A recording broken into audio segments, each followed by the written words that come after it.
In the heart of London, where the city's pulse beats loudest, a young man named Daniel once wandered, unseen, among the crowds. The year was 2020, and the world was locked in the grip of a pandemic. For Daniel, though, the streets of King's Cross were not just a backdrop, they were his home. At 23, he had no address, no job, no safety net, just a tattered sleeping bag and a backpack stuffed with everything he owned. Daniel wasn't born to the streets.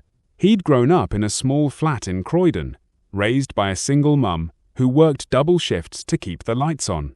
But life has a way of unraveling. A family rift, a lost job, a string of bad luck, and suddenly, the city he'd loved became a labyrinth of isolation. Every night, Daniel carved out a corner of the city to call his own a doorway near King's Cross, shielded from the wind, but not the stairs. The lockdown had emptied London's streets, but it couldn't erase the weight of being unseen. Hunger gnawed at him, not just for food, but for purpose, for dignity. In a battered notebook, he scribbled shaky words about dreams he wasn't sure he'd ever chase. A warm place to call his own, a job, a life where he could stand tall again. But the streets are a cruel teacher.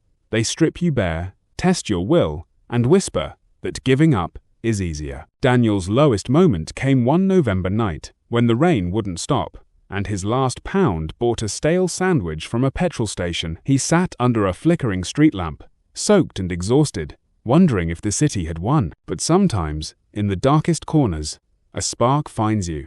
For Daniel, it came in the form of a stranger, a barista named Sarah, who worked at a small cafe near Euston. She didn't just offer coffee, she offered conversation, a name, a moment of being seen. Over weeks, those small acts of kindness became a lifeline. Sarah learned his story and one day slipped him a flyer for a local charity helping the homeless find work. That flyer led him to a program called Time's Second Start. Time's a charity that didn't just offer food or shelter, but a chance to rebuild. They gave Daniel a warm bed, a mentor, and most importantly, a job placement. He learned to use a coffee machine, to work again, to believe again. It wasn't glamorous, but it was a start. For the first time in months, Daniel felt the weight of possibility. Fast forward to 2025, and Daniel's story has rewritten itself.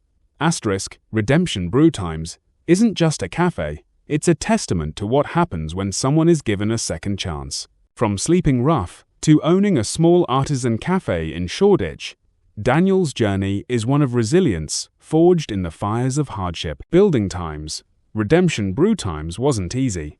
Banks doubted him, people dismissed his past, but Daniel refused to quit. He crowdfunded his idea, worked nights, and leaned on Sarah, now a close friend, who believed in him when he couldn't believe in himself. When the open sign lit up for the first time, it wasn't just a business launch. It was a victory over everything that had once broken him. Today, Daniel's cafe stands as a beacon for others like him. He's hired 3 former rough sleepers, giving them not just jobs, but a family. Every latte poured, every pastry sold, carries a story of redemption. Redemption Brew Times has become a quiet rebellion against despair, a space where second chances aren't just given, they're brewed daily. Daniel's story isn't about coffee or commerce. It's about what happens when kindness pierces the isolation of a city, when one person sees you not as a problem, but as a possibility. His old notebook, once filled with desperate dreams, is now full of new ones, expanding his cafe, mentoring others, helping them find their footing again. He's no longer the man in the doorway, invisible to the world.